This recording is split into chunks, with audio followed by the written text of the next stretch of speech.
9th Civil Military Operations Kaagapay Battalion ay lumuhok sa 2 araw na panshoot na ginanap sa 9th Infantry Division Firing Range noong 26 hanggang 27 ng Setyembre.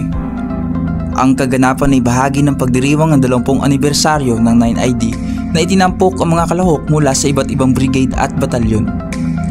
Ang panshoot ay nagbigay ng isang mahusay na platform para napapakita ng mga kasanayan sa pagbaril habang nagpropromote ng pagkakaisa, responsableng pagmamayari ng baril at kahusayan.